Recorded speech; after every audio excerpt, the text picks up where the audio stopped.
guys, okay, welcome to this week's episode of the JC Show. So again, what I've done with this, like the last one, is I've put a bit of a structure to it so that we're going to cover some news, we'll cover some good news, a learning point, and a bit of an inspiration quote to finish off. So I'm going to jump straight into the news right now.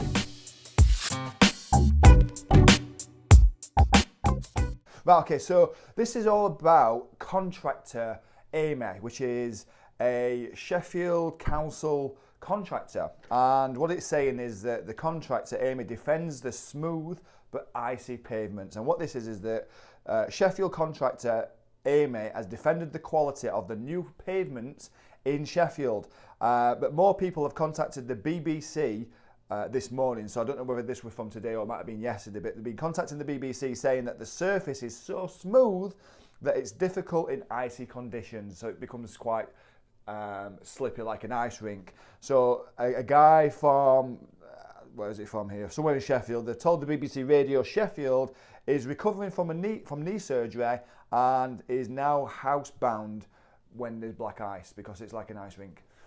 Okay, cool. Amey acknowledged this, saying that the surfaces are smoother, but they are designed and constructed in line with national standards.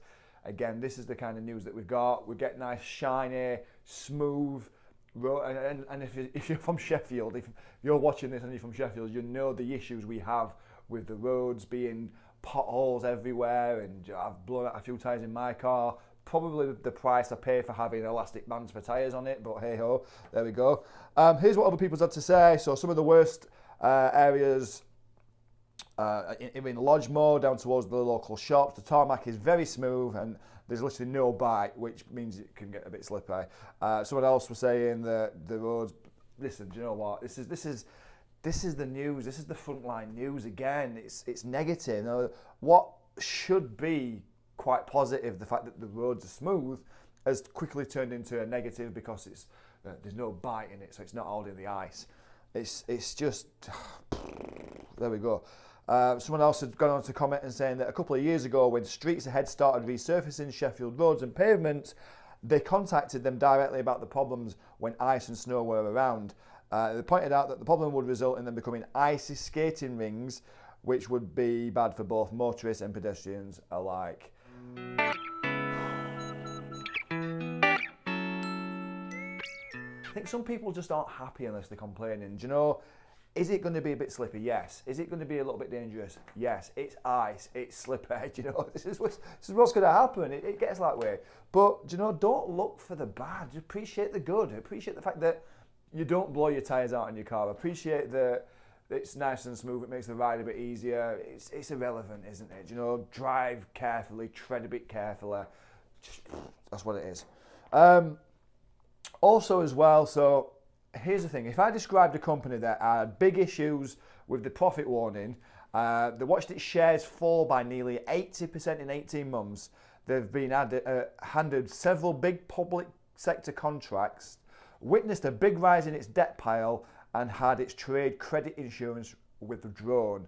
You might be thinking that I'm talking about Carillion.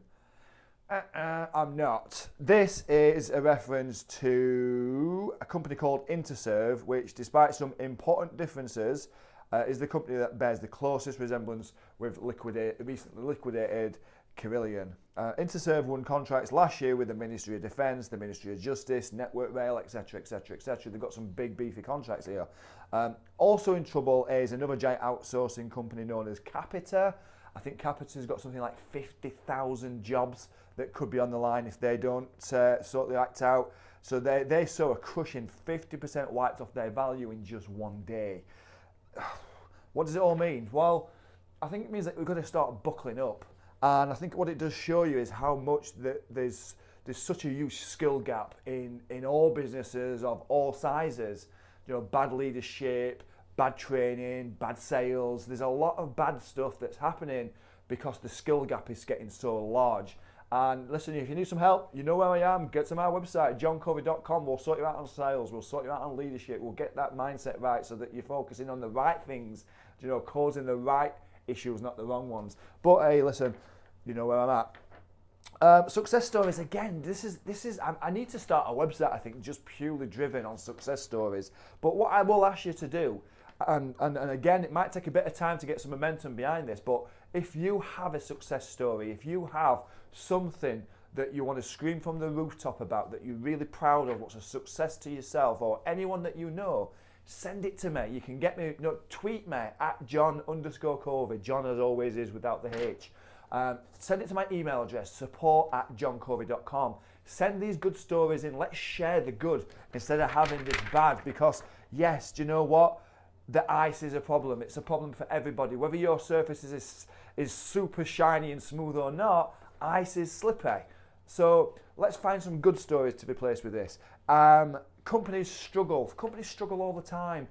Take the time to develop your people, because the people will make your business successful. It's not the idea, it's not the concepts, it's the people behind it. Sure, you need a good concept, you need a good idea, you need products that people actually will use and what's delivered in a way that's satisfying and helpful and things. But ultimately, the people are the people that will do this. Train your people, get them right.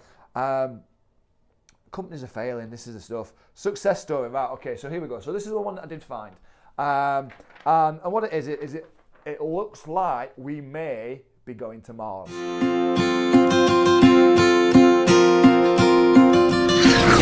Elon Musk, the Iron Man of real life, his company SpaceX have just successfully launched Falcon Heavy into the stars. Wow. So we may be seeing a new way to transport through space. We might be able to find a way that we can travel around a little bit more. But the Falcon Heavy, what they're saying is that it can launch things directly to Pluto and beyond without the need to stop. This is a big breakthrough. We've not done anything like this for a long time. Or maybe we haven't, we just don't know about it. But hey, there we go. So the next generation of travel, space travel, may be actually with us sooner than you actually think. The learning point. So the learning point that I've put down is that we need to start changing our standards. And what I mean by that is, if you feel that your shirt's getting a little bit too snug, then change your standards. Work out harder, stop eating as much fast food or junk food, or don't drink through the week. There's lots of things that you can do, but you need to increase these standards. If you feel that it's getting a bit harder to walk the stairs, don't take the lift or the escalator. Train a little bit harder. Walk up more stairs and get yourself prepared for this.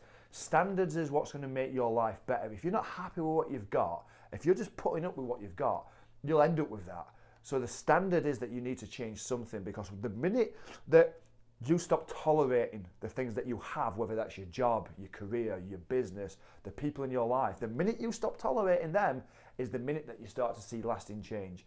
And this is what you've got to do. It's all standards related. Lift your standards, change your life. And then finally, the last thing is the inspiring quote. So this is quite a good section. It's something that's always been really good. And when me and CK were doing this together, we used to get people coming into us with different quotes that they liked, and then we called it Float My Quote. So if you do have a quote, do send it me, tweet it me, email it to me, whatever is the easiest way for you to reach out. And this week's one is, don't let yesterday take up too much of today. That's a good one. Don't let yesterday take up too much of today, because we worry about things way too much. Whatever has happened tomorrow has happened. Yesterday has happened. So you can't do much about it. You can't change the fact that whatever it is has happened. But what you can do is determine how much of that you allow to control today. So the quote is, don't let yesterday take up too much of today. Focus on the things that you want to do. Don't focus on the things that you don't want to do. So many people spend too much of their time focusing on everything that they don't want rather than focusing on the things that they do want. Start focusing your time, your energy on the things that you do want, and I guarantee that you'll start to see different results in your life, your business or your career. Guys, it's the JC Show. Do not forget, subscribe. Please do it on YouTube. You can do it on my website. You go to johncovey.com/the JC Show. Do this every single week, filled with news. Hopefully what I want to do is I want to start to reduce the news and increase the success stories. So do send me your success stories if you want me to start talking about them, because I think that we need more. We definitely need more success stories, because the news, the media is just filled with this negative stuff, and we want positive stuff. We want to make a change. Thank you for stopping by. Don't forget, do subscribe. See you next time.